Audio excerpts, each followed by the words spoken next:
तो हेलो दोस्तों। तो अभी मैं हूँ बद्दी के इंडस्ट्रियल एरिया में। और ये जो इंडस्ट्रियल एरिया है इसकी लोकेशन है जो बद्दी का साई रोड है, साई रोड के साथ में है। या मेरे बिल्कुल एंड में जो ये रोड कम्प्लीट खत्म होएगा इस साइड को, मेरे बैक साइड को, तो वहाँ बिल्कुल साई रोड है। तो इस साई रोड में जो इंडस्ट्रियल एरिया ये वाला, तो इसमें आपको कुछ ड्रग, जो दवाइयाँ वगैरह वाली फैक्ट्री हैं वो मिल जाएंगी, कॉस्मेटिक इंडस्ट्री मिल जाएंगी, और यहाँ पे मैकेनिकल जो इंडस्ट्रीज होती है तो वो मिल जाती है यहाँ पे। देखो मैं इस इंडस्ट्री के साथ में खड़ा हूँ। तो देखो ये है प्रियांशु प्लास्टिक। देखो यहाँ लिखा है सामने ये, यहाँ पे कि हेल्पर की जरूरत है लेडीज और जेंट्स। तो मैं आपको बताना चाह रहा हूँ यहाँ पे बहुत सी मैक्सिमम इंडस्ट्रीज में ऐसा लिखा ही हुआ है। रिक्वायरमेंट जो भी इंडस्ट्री में रहती है वो लिखी होती है बाहर कि हमें यहाँ पे हेल्पर चाहिए या सुपरवाइजर चाहिए, इंजीनियर चाहिए, मैनेजर चाहिए, जो भी मतलब रिक्वायरमेंट होती है लिखी होती है। और टेंशन लेने की जरूरत नहीं, यहाँ पे बहुत सी वैकेंसी है, बहुत सी जॉब है यहाँ पे, जॉब की बिल्कुल कमी नहीं है। मैं पूरे इंडस्ट्री एरिया में घूम रहा हूँ और मैं भी घूम रहा हूँ। तो मैंने यार दरअसल कुछ मैंने अपने दोस्त लोग देखे हैं जो हमेशा टेंशन में रहते हैं, जो कुछ दूर जैसे जॉब करते हैं, जैसे ये हिमाचल है तो कुछ हिमाचल से बाहर जॉब करते हैं।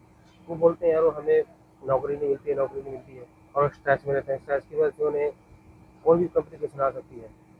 तो यार इतनी स्ट्रेस लेने की जरूरत नहीं है जब कंपनियाँ हैं।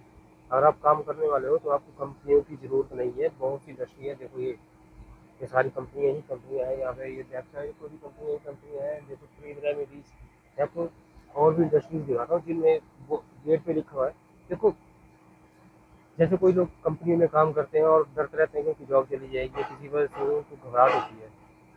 तो कोई दिक्कत नहीं है, टेंशन लेने के क्या फ़ायदा है। थोड़ी कम ही सैलरी जॉब मिलेगी पर मिल जाएगी आराम से यहाँ पे जॉब में। तो देखो एक इंडस्ट्री है, मैं इसी इंडस्ट्री एरिया में आया। तो ये देखो यहाँ पे देखो ये टेम्पलेट लगा है यहाँ पे, ये लड़के लड़कियों की ज़रूरत है, 12 से 18 हज़ार सैलरी। और देखिए यहाँ लिखा है कि मिग वेल्डर हो गया, आर्गन वेल्डर हो गया, फिटर हो गया। देखो यहाँ लगी है। और आपको मैं बताऊँ आजकल हेल्पर की जो सैलरी है वो है 12 हज़ार कम से कम। मतलब इंडस्ट्री इंडस्ट्री को डिपेंड करता है, पर कम से कम आपको 12 हज़ार मिल जाएगी। हेल्पर हेल्पर वो होते हैं जिनको जो है जिनके पास कोई क्वालिफिकेशन नहीं होती है किसी तरह की बड़ी क्वालिफिकेशन, जैसे कोई इंजीनियरिंग हो गई या किसी तरह की क्वालिफिकेशन, जो +2 होते हैं या फिर उससे कम जो पढ़े होते हैं उनके लिए होते हैं हेल्पर की जॉब। तो उनके लिए 12 हज़ार तो कम से कम है ही है यहाँ पे। और आप यहाँ पे आराम से जॉब कर सकते हो यार। देखो घर में है, घर में अगर आपके पास काम धंधा नहीं है, आप फ्री बैठे हो, तो मैं बोलता हूँ कि बेस्ट जॉब है। आप यहाँ पे आओ, पैसे कमाओ। तो देखो ये इंडस्ट्री बिल्कुल साथ में ही है।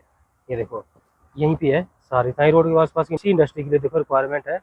Urgent requirement. और देखो हाउस कीपिंग के स्टाफ की जरूरत है, हेल्पर की जरूरत है। हेल्पर की सैलरी जो है 12 हज़ार है, 10 लड़के चाहिए इनको। फिर देखो उस साइड जो है हेल्पर की जरूरत है। देखो कितने बड़े पैम्पलेट लगा रखे हैं।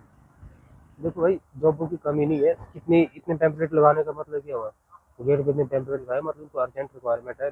काम नहीं, काम के लिए पर्सन नहीं मिलते हैं। तो अच्छा है। और मैं आपको बताना चाह रहा हूँ कि जैसे जो स्पेशलाइज फील्ड वाले होते हैं, जैसे बी फार्मा हो गई, बीएससी हो गई, एमएससी हो गई, इंजीनियरिंग वाले हो गए, तो इंजीनियरिंग वालों के लिए भी भाई जॉबें यहाँ मिल जाती हैं। आजकल मैं आपको बताऊँ ट्रेंड चला है हर इंडस्ट्री में अप्रेंटिस रखने का। तो बड़ी जो कंपनीज है वो क्या करती हैं कि 1 साल के पहले कॉन्ट्रैक्ट करती है। कॉन्ट्रैक्ट होता है मतलब अप्रेंटिस होता है, अप्रेंटिस एक्ट होता है, गवर्नमेंट ने एक अप्रेंटिस का स्कीम निकाली हुई है। उसके अकॉर्डिंग जो है कंपनियां बंदों को रखती है, उसमें 1 साल तक वो एज एक हेल्पर रखती हैं। तो बाद में उनको फिर कंपनी रोल पे कर देते हैं। तो अगर आप जैसे आप अपने किसी भी फील्ड में कोई भी पढ़ाई कर रखी है, अगर आप फ्रेशर हो तो आप यहाँ पे आगे इंडस्ट्री में पता करो। आप स्टार्टिंग में आप कोई भी कंपनी में आप अप्रेंटिस करो, वहाँ से बड़ी बड़ी कंपनियाँ यहाँ पे अप्रेंटिस करवाती हैं। तो जैसे यहाँ पे बड़ी बड़ी कंपनी का नाम मैं आपको बताना चाहूँगा, जैसे यहाँ पे ग्लैंडमार्क होगी, जैसे इधर की बड़ी बड़ी कंपनी जो फार्मा सेक्टर की, इनमें ज़्यादातर भी फार्मा रखते हैं, इंजीनियरिंग वाले भी लग जाते हैं। तो आप यहाँ जाके आओ, अप्रेंटिस करो, उसके बाद यही अप्रेंटिस को पक्का कर देते हैं और बुक कंपनी रोड पे रख लेते हैं। तो दोस्तों यही था मेरा वीडियो। मैं आपको ये बताना चाहता था कि ऐसे आप यहाँ पे जॉब लग सकते हैं। बद्दी का इंडस्ट्री एरिया है ये, साई रोड के पास वाला बहुत बड़ा इंडस्ट्री एरिया है। तकरीबन 3,500 के आसपास इंडस्ट्रीज है बद्दी के एरिया में।